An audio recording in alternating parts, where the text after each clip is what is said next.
आज तेहरान के आसमान में सिर्फ धुआं और बारूद की गंध है। carried out heavy strikes on the Iranian capital. दुनिया का एक सबसे पुराना और उलझा हुआ संघर्ष, ईरान और इजराइल की दुश्मनी। Fighting continues in the Middle East. On Wednesday says that it is now ending its broad campaign and is now going after a far more targeted strike throughout the country. We've also been giving updates. ये एक ऐसी जंग है जिसने न सिर्फ middle east बल्कि पूरी दुनिया को अपनी आग में झुलसा दिया। The UK says it's sending 4 more Typhoon fighter jets to Qatar to strengthen defensive operations. लेकिन आज हम जो तबाही देख रहे हैं उनकी जड़ें दशकों पुरानी है। ये कहानी है दोस्ती और धोखे की, आइडियोलॉजी और जियोपॉलिटिक्स की, और दो ऐसे देशों की जो कभी एक दूसरे के सबसे करीबी साथी हुआ करते थे। देखिए, जिस इजराइल को ईरान आज अपना सबसे बड़ा दुश्मन मानता है, वही ईरान 1948 में इजराइल को मान्यता देने वाले चुनिंदा मुस्लिम देशों में से एक था। और यह सिर्फ दिखावे की मान्यता नहीं थी, दोनों देशों में गहरी दोस्ती थी। ऑयल, हथियार और खुफिया जानकारी का खुला लेन देन होता था। तो फिर ऐसा क्या हुआ कि यह दोस्ती मिडल ईस्ट की सबसे खतरनाक दुश्मनी बन गई? ये कहानी सिर्फ मिसाइलों और ड्रोन हमलों की नहीं है, यह कहानी है एक क्रांति की जिसने पूरे मिडल ईस्ट का नक्शा बदल दिया। एक ऐसे शैडो वॉर की जो दशकों तक अंधेरे में लड़ी गई और अब 2026 में यह एक ओपन वॉर में बदल चुकी है, जो ईरान के supreme leader Ayatollah Ali Khomeini के मौत की वजह बन चुका है। देखिए, इस कहानी की शुरुआत होती है ईयर 1948 से, जब इजराइल एक नया देश बनकर दुनिया के नक्शे पर आया। उस वक्त ज्यादातर अरब और मुस्लिम देश इजराइल के होने के ही खिलाफ थे, लेकिन तुर्की के बाद ईरान दूसरा मुस्लिम मेजोरिटी देश था जिसने इजराइल को मान्यता दी। और ये दोस्ती सिर्फ कहने के लिए नहीं थी, इसके पीछे ठोस स्ट्रेटेजिक और फाइनेंशियल वजहें थी। उस समय ईरान पर शाह मोहम्मद रजा पहलवी का राज था। शाह एक मॉडर्न सोच वाले शासक थे और ईरान को मिडल ईस्ट का सुपर पावर बनाना चाहते थे। असल में शाह और इजराइल दोनों का एक ही दुश्मन था, अरब नेशनलिज्म और खासकर इजिप्ट के गमाल अब्देल नासर का बढ़ता दबदबा। दुश्मन का दुश्मन दोस्त होता है। इसी लाइन पर ईरान और इजराइल की दोस्ती की नींव रखी गई। 1950 और 60 के दशक में यह दोस्ती अपने पीक पर थी। ईरान दुनिया के सबसे बड़े ऑयल प्रोड्यूसर में से एक था और इजराइल को अपनी इकोनॉमी और आर्मी के लिए ऑयल की सख्त जरूरत थी। नतीजा ये हुआ कि ईरान इजराइल का सबसे बड़ा ऑयल सप्लायर बन गया। हालात ये थे कि 1968 में दोनों देशों ने मिलकर एक ऑयल पाइपलाइन प्रोजेक्ट शुरू किया। ये पाइपलाइन ईरान के ऑयल को इजराइल के पोर्ट्स तक पहुंचाती थी, जहां से उसे यूरोप भेजा जाता था। यह प्रोजेक्ट दोनों की दोस्ती का एक पावरफुल सिंबल था। डिफेंस और सिक्योरिटी में दोनों एक दूसरे के सबसे भरोसेमंद पार्टनर बने। इजराइल की इंटेलिजेंस एजेंसी मोसाद ने ईरान की इंटेलिजेंस सावाक को ट्रेनिंग देने में मदद की। सावाक शाह के विरोधियों को बेरहमी से कुचलने के लिए बदनाम था और मोसाद और सावाक ने मिलकर इजिप्ट और इराक जैसे देशों में खुफिया ऑपरेशंस भी चलाए। इतना ही नहीं, इजराइल ने ईरान को मॉडर्न हथियार और मिलिट्री टेक्नोलॉजी भी दी।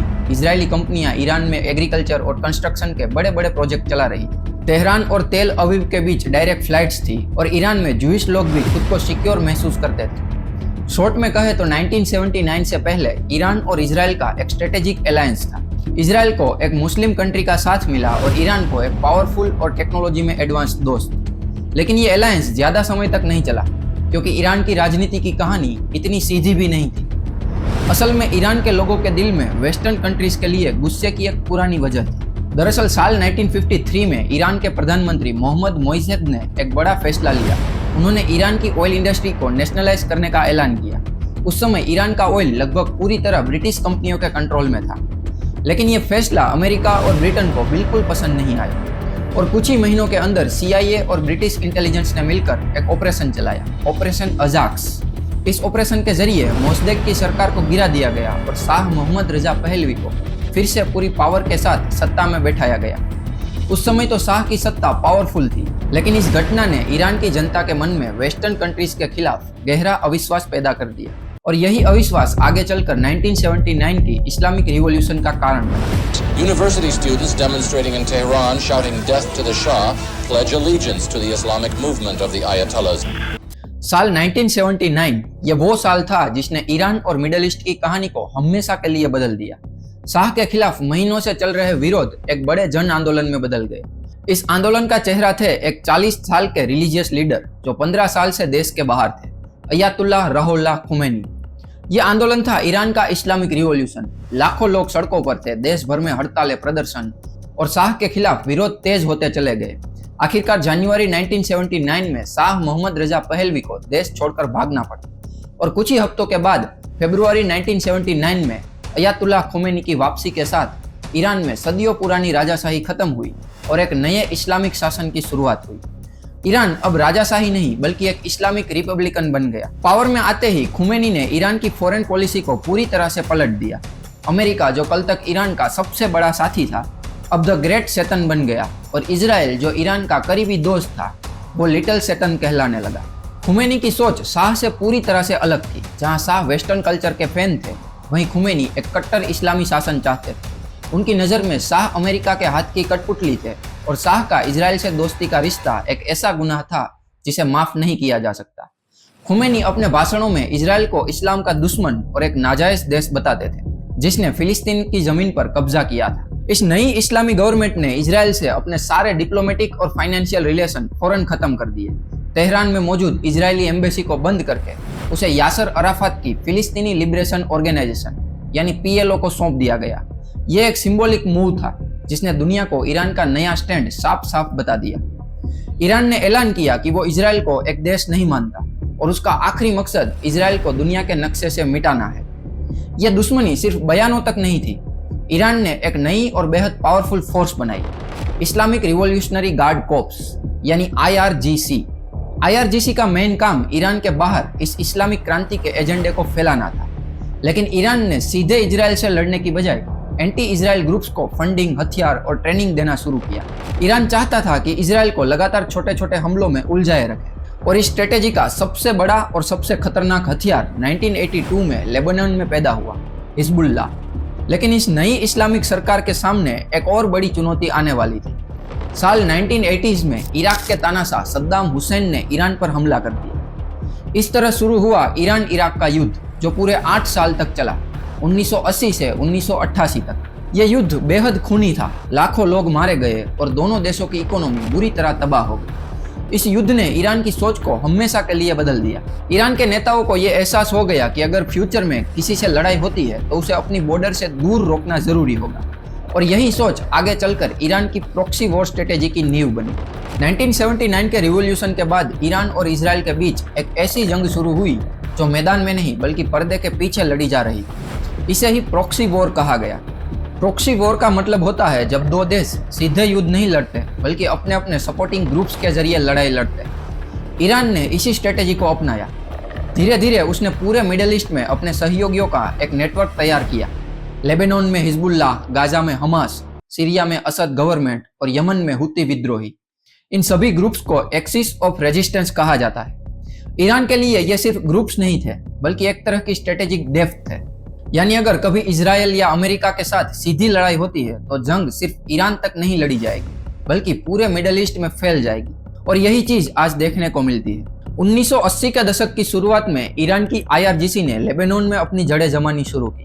1980 के दशक में जब इजराइल ने लेबनान पर हमला किया तो IRGC ने वहां के लड़ाकों को एकजुट कर हिजबुल्लाह बनाया। ईरान ने हिजबुल्लाह को एक मामूली से गुट से एक बहुत बड़ी फौजी और सियासी ताकत बनाया। आज हिजबुल्लाह के पास हजारों रॉकेट और मिसाइलें हैं जो इजराइल के किसी भी शहर पर हमला कर सकती है। इसी तरह ईरान ने फिलिस्तीनी संगठन हमास को भी सपोर्ट करना शुरू किया। भले ही हमास की आइडियोलॉजी ईरान से अलग थी, लेकिन इजराइल की दुश्मनी ने दोनों को दोस्त बनाया। इजराइल ने हमास को रॉकेट बनाने की टेक्नोलॉजी, फंडिंग और ट्रेनिंग दी।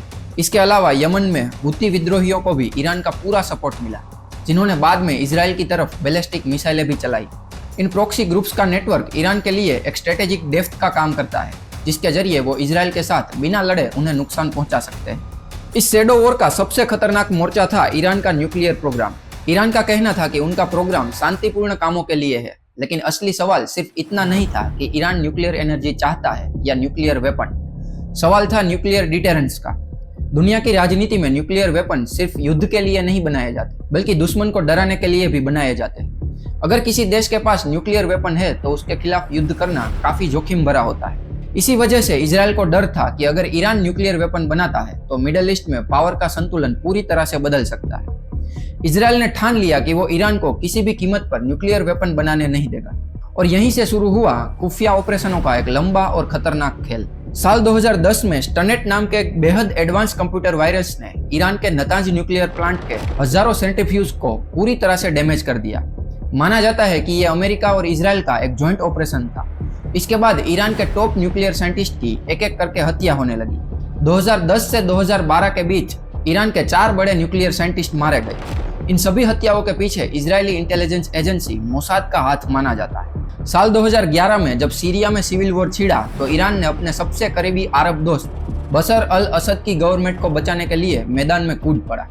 ईरान ने हजारों IRGC लड़ाके और हिजबुल्लाह के फाइटर्स सीरिया भेज दिए। इजराइल के लिए यह एक बुरे सपने जैसा था। उनकी बॉर्डर पर सीरिया की जमीन पर उनके 2 सबसे बड़े दुश्मन ईरान और हिजबुल्लाह अपनी फौज बढ़ा रहे थे। इजराइल ने इसे एक रेड लाइन माना और सीरिया में ईरानी ठिकानों, हथियारों के काफिले और IRGC कमांडरों पर सैकड़ों हवाई हमले किए। इस तरह सीरिया, ईरान और इजराइल के बीच शैडो वॉर का एक खुला मैदान बन गया। लेकिन इसी दौरान मिडिल ईस्ट की राजनीति में एक और बड़ा बदलाव हुआ। साल 2020 में अमेरिका की मीडिएशन से अब्राहम अकॉर्ड नाम का एक समझौता हुआ।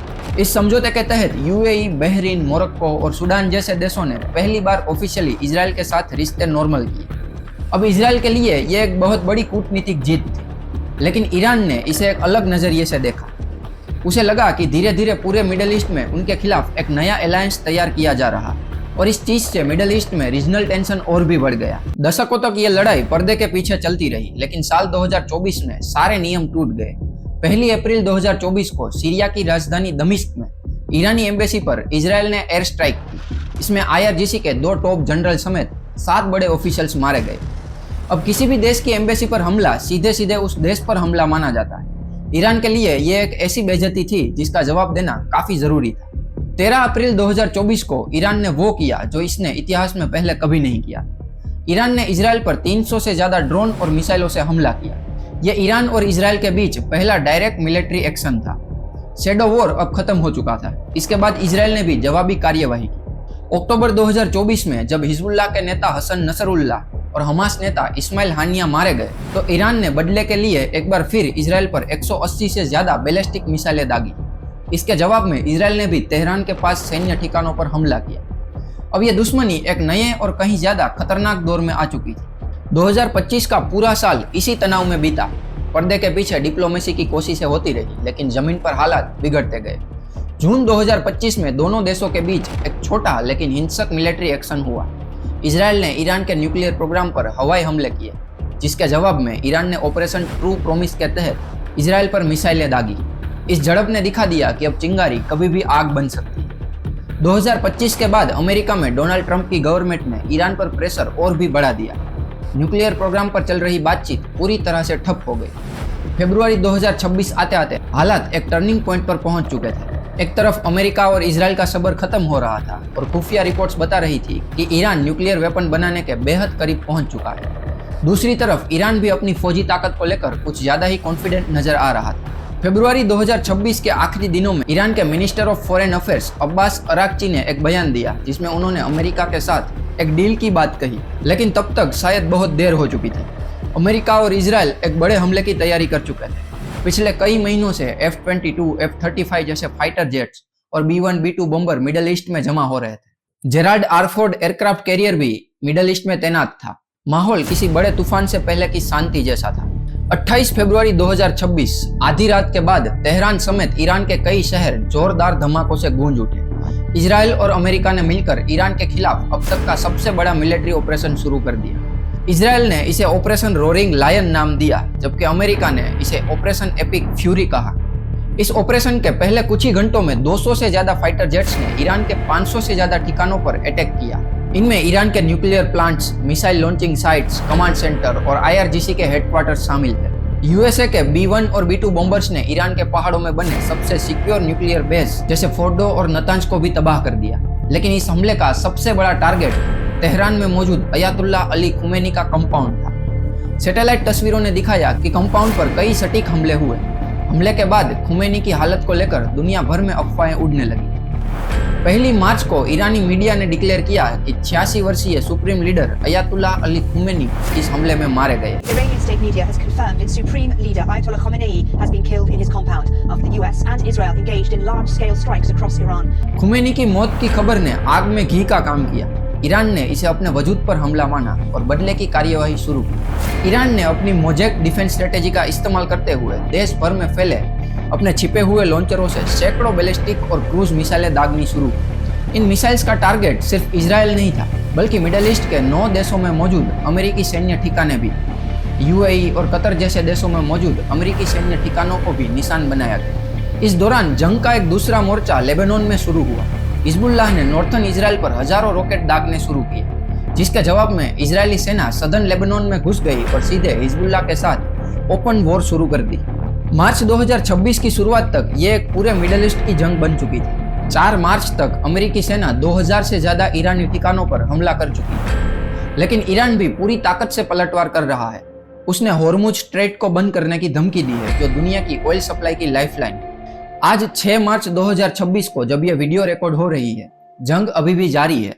कोई नहीं जानता कि यह कब और कैसे खत्म होगा। एक तरफ अमेरिका और इजराइल का दावा है कि उन्होंने ईरान की सैन्य ताकत को तोड़ दिया है, वहीं ईरान अब भी जवाबी हमले कर रहा है। खुमैनी का दौर खत्म हो चुका है, लेकिन क्या उनके जाने से शांति आएगी या यह जंग एक नए और ज्यादा कट्टरपंथी लीडर को जन्म देगा? आज मिडिल ईस्ट एक टर्निंग पॉइंट पर खड़ा है। अयातुल्लाह अली खुमैनी का अंत एक युग का अंत जरूर है, लेकिन यह शांति की शुरुआत है या एक नए और भी ज्यादा अनस्टेबल और खतरनाक चैप्टर का आगाज, यह कहना मुश्किल है। इस संघर्ष का भविष्य क्या होगा, यह सिर्फ आने वाला वक्त ही बताएगा। आपका इस जंग को लेकर क्या तर्क है? अपने विचार कमेंट में शेयर जरूर करें।